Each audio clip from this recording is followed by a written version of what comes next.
Alors dans cette vidéo, je vais reprendre en fait ce qui a été fait en classe le 1er avril. Ça permettra aux gens qui n'étaient pas au cours d'avoir aussi une explication avec le son et pas seulement un fichier open board. Donc on voulait faire 3 exercices. Le premier, c'était résoudre un triangle pour lequel on vous donnait le côté A, le côté B et l'angle gamma. Donc vraiment, j'insiste, dans ces triangles, c'est vraiment important de mettre correctement le nom des côtés, des sommets et des angles. Alors cette situation, quand on connaît deux côtés adjacents à un angle, puisque l'angle de gamma est bien compris entre le côté B et le côté A, on est en fait dans la situation du théorème du cosinus. Donc avec le théorème du cosinus, je vais pouvoir calculer le côté C. Donc C au carré, ça va être la somme des carrés des deux autres côtés, moins 2 fois A fois B fois le cosinus de gamma. Donc C carré, ça va être 82,12 au carré. Pardon, ça c'est pas A, ça c'est B. On va quand même les écrire dans l'ordre pour que ça soit plus clair. 70,24 au carré plus 82,12 au carré moins 2 fois 70,24 fois 82,12 fois le cosinus de 39,38 degrés. Alors vérifiez quand même sur votre machine que vous êtes bien en degrés et non pas en radians, parce qu'autrement vos résultats ils seront absolument tout faux. Alors je calcule vite ça. Voilà, 70,24 fois 82,12 fois le cosinus de 39,38.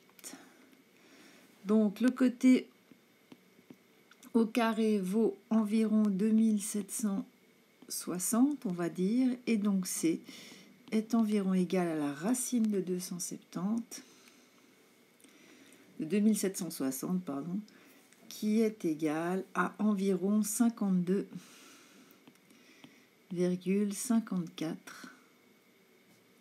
cm. N'oubliez pas les unités si elles vous sont données dans l'exercice.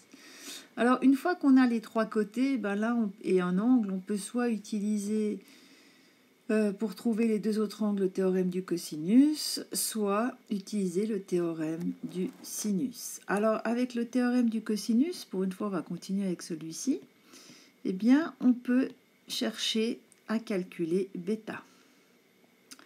Parce que je vous rappelle, je ne l'ai pas noté, mais ce que vous deviez trouver, c'est les deux angles qui vous manquaient et le dernier côté. Alors on a déjà C, il ne nous manque plus que alpha ou bêta. Alors, si on veut calculer bêta avec le théorème du cosinus, il faut écrire que le côté opposé à bêta, ça va être B au carré, c'est égal à la somme des carrés des deux autres côtés, moins 2 fois A fois C, fois le cosinus de bêta. Donc, si on remplace, ça va faire un B au carré, on le connaît. Et la seule chose qu'on ne connaît pas en fait dans cette équation, c'est bêta et donc le cosinus de bêta. Donc je vais plutôt d'abord transformer l'énoncé en écrivant que cosinus de bêta, c'est B carré moins A au carré moins C carré divisé par moins 2 fois A fois C.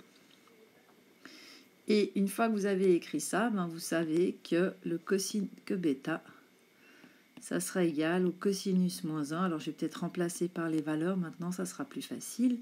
Alors, B, c'est 82,12 au carré. A, c'est 70,24 et il faut l'élever au carré.